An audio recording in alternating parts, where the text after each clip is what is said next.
I want to bring this to everyone's attention so that everyone can see just what time it is and see just how close we are on the brink of an economic collapse. And we're basically there, all the cards are ready, lined up, and ready to go. Now, many of you may not know what this is, but I'm going to be explaining today bail-ins, and I have a lot of sources that I want to get out there, so let's just get started. So I'm on The Economist right now, and it explains what a bail-in is. And for those of you who don't know, between a bailout and a bail-in. So here's just the quick definition, and then I'll give like my own interpretation. But a bailout is when outside investors rescue a borrower by injecting money to help service a debt. Bailouts of failing banks in Greece, Portugal, and Iceland were primarily financed by taxpayers. And now a bail-in is sort of the opposite, the contrast. A bail-in, according to this, forces the borrower's creditors to bear some of the burden by having part of the debt they are owed written off. So, in a nutshell, basically, what happened in 2008, the banks needed bailouts. So they sought outside investors to bail them out. Well, essentially, what a bail-in is, is that when the economy starts to go down and starts to collapse, what's going to happen is that these banks are going to come to people like you and me, and they're going to say that because the economy has collapsed and because the country has no more money, they're going to take your money that's stored in the bank and they're going to use it for these bail-ins. So basically, it's going to give the banks a legal reason to steal your money, even though it's not legal at all. Now I'm on this next website, the Economics Collapse blog by Michael Schneider, and he gives a lot of good resources for the economy and the coming economic collapse and what to do to prepare for it. Now, just this New Year's Day, or so-called New Year's Day, just a couple of days ago, it says the new bank bail-in system goes into effect in Europe. Notice how they're starting in Europe. And when I say they, I'm talking about the elite. Remember, before they come to America to do something, they always started off in Europe, hence the economic collapse in Greece. So, I'm not going to read all of this, but I am going to share a little bit of it because if you have a bank account anywhere in Europe, you need to read this article. On January 1st, 2016, a new bail-in system will go into effect for all European banks. This new system is based on the Cyprus bank bail-ins that we witnessed a few years ago. If you will remember, money was grabbed from anyone that had more than 100,000 euros in their bank accounts in order to bail out the banks. Now, the exact same principles that were used in Cyprus are going to apply to all of Europe. And with the entire global financial system teetering on the brink of chaos, that is not good news for those that have large amounts of money stashed in shaky European banks. And I'm going to recommend to you right now, if you're under the sound of my voice and you're in Europe right now, whether you're under the British pound or under the euro or under whatever currency you are in Europe, I recommend you start getting your money out of these banks now, especially if you have life savings, if you have, travel money, if you have retirement money, get it out now, because what's going to happen with these bail-ins is one day you're going to wake up and your money's going to be gone, the bank's going to be closed, and the bank's going to tell you that because of the economic collapse, they had to do what's called a bail-in, which means they had to come into your account, come into your money, and steal your money from you in order to bail out the banks. That's exactly what they're about to do, and they're starting with Europe. Notice how the collapse in Greece. Notice how this was just a test run. This was just a test to see how people would react, how Grecians would react before they test it around the whole world. So now they're about to bring it to Europe, and then finally they're going to bring it to America. And if you want to, I'll leave a link for this article as well. But what I found interesting that came from CNN, it says the Federal Reserve is cutting its lifeline to big banks in financial trouble. The Fed officially adopted a new rule Monday that limits its ability to lend emergency money to banks. In theory, the new rule should squash the notion that Wall Street banks are too big to fail. So what that means is that the Federal Reserve is no longer giving money to the banks. They're no longer going to help them bail. So Who are they gonna get the money from? From people like you and me, from taxpayers like you and me. They're gonna be stealing our money, and then the banks are gonna be closed. If you think that's bad, just see how bad that we and how close we are to an economic collapse. Again, this is from the Economic Collapse blog by Michael Schneider. He lists 58 facts about the US economy from 2015 that are almost too crazy to believe. And a lot of what he mentions and points out are the startling similarities between the economy today and how it was in 2008 before the big collapse. And so he goes into a few things. I'm not going to get into all of them. You can come look here yourself, but some of these things are just beyond startling when it comes to wealth and when it comes to money. If you can believe it, the 20 wealthiest people in this country now have more money than the poorest 152 million Americans combined. And America's supposed to be called the greatest nation on earth. And America's supposed to be this, the American dream. It doesn't look like it's a dream anymore.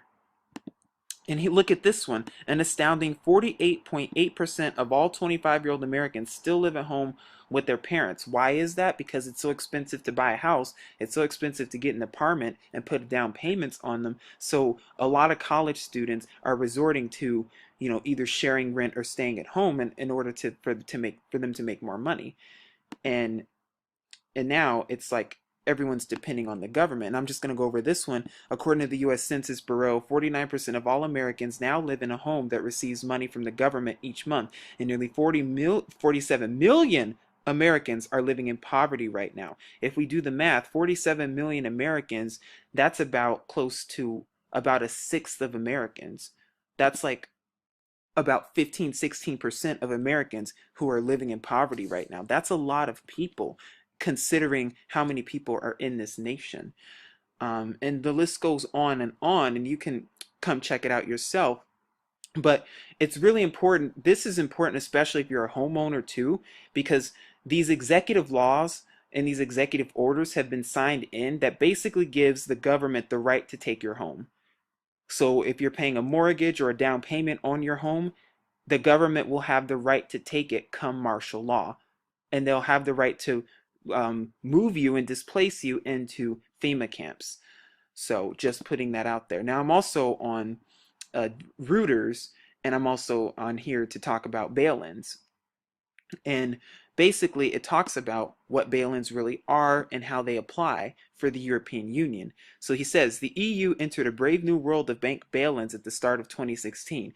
Europe has wasted so much taxpayers' money on bailing out bust banks in recent years that it is right to try to get investors to help foot the bills in future. However, the tough new regime carries big political risks. And like I said, if you are under the sound of my voice and you have money in the bank, and I mean a lot of it, get it out now, because I don't know if you know this, but the government has been doing this for centuries now. What they do when you don't know it is that they take your money, they gamble it overseas, they take your money overseas and invest it into stock markets. So if you've ever been to a bank before and you go in and ask the banker, I'd like to withdraw a ton of money, like say $10,000, and they tell you that, oh, we don't have $10,000 right now. And then you say, well, what do you mean? Where's my money? That's my $10,000. What do you mean you don't have it? And then they say, I'm sorry, we have had technical issues, or we don't have your money right now, come back later, come back soon. The reason they don't have your money is because they're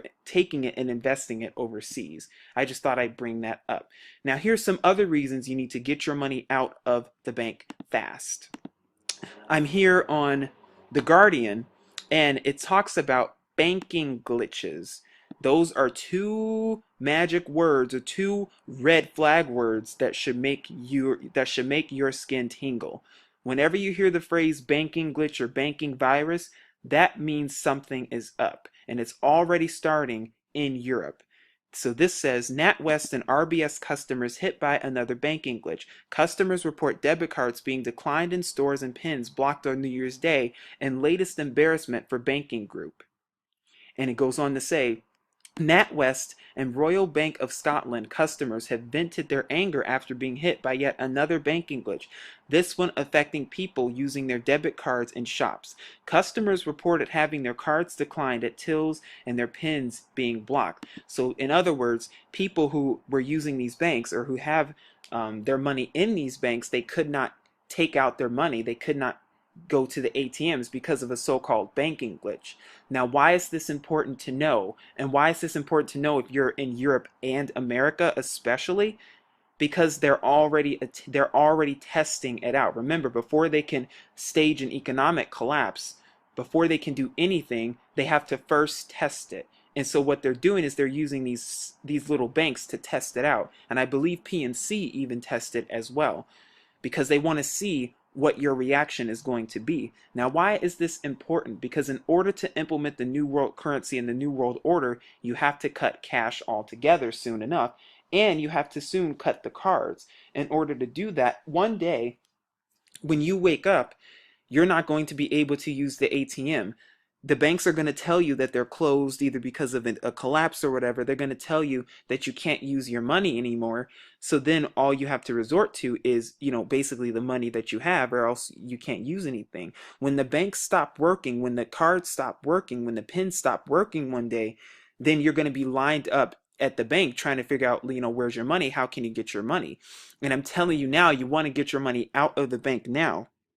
Not all of it, but enough to last you, like increments of 1,000, 2,000. You just want to start building up your money now. And better, what you really should do is get prepaid debit cards. Yes, the little prepaid cards, you can go to a store and get money on that card and have the card as credit.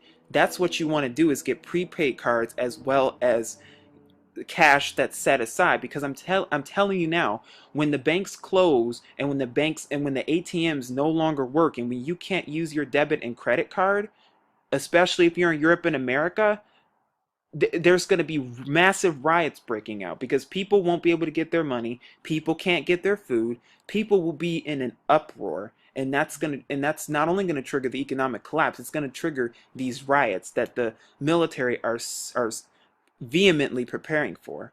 And so it's a good idea now to start now and prepare now.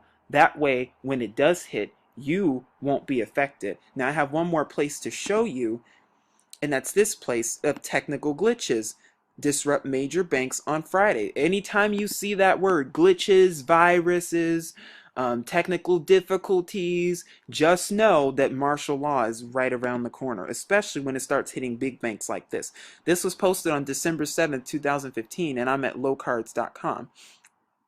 So, and it says, technical glitches cause significant issues for cardholders at Wells Fargo, USAA, PNC Bank, and SunTrust on Friday, leaving customers unable to access their funds for a portion of the day. While each bank experienced a slightly different issue, all of the problems led to disruptions in credit and debit card processing. Now, notice the day that this happened on. It happened on a Friday. Now, I'm going to leave a link and try to find the video of the 72-hour warning before martial law is implemented, because I'm telling you, this right here was no mistake. It's not a glitch. They're getting ready for the economic collapse, but they're also getting ready to implement martial law, and this is how they're going to do it. Because when the banks stop working and when you start seeing these glitches, when nobody can use their credit cards or debit cards, what that means is that people are going to go nuts and haywire because they won't have any money that they can use. And I'm telling you this right now, that what you want to do is start putting your money aside, get your money out of these banks before the banks steal it from you in a so-called bail-in. Put it in a safe, get it someplace safe, put your money on prepaid debit cards or prepaid cards that you can buy that have credit on them. That way, when the banks do close, you're not reliant on just your credit card. You're not reliant on just your debit card. You have extra means available in order to use. But if you're just relying on these two things, well, then you're in for a rude awakening. And this is especially applies to those of you in Europe, because I already know they're going to start in Europe and then they're going to bring it to America. That's how they do it. We saw that with Greece. Now, why is this important? Because just like you saw in Paris, the famous false flag, what did that do? Now there's martial law in both France and Belgium, and it's only going to spread from there. But in order to do that, they had to coincide it with the banks closing with these so-called bail-ins, which legally gives the government the right to steal your hard-earned money, excuse me. And you don't want that. So if you're under the sound of my voice, this is a warning to get your money out of the banks now. Pounds, euros, yen, cash, dollars, I don't care. Get it out now, especially if you have life savings funds.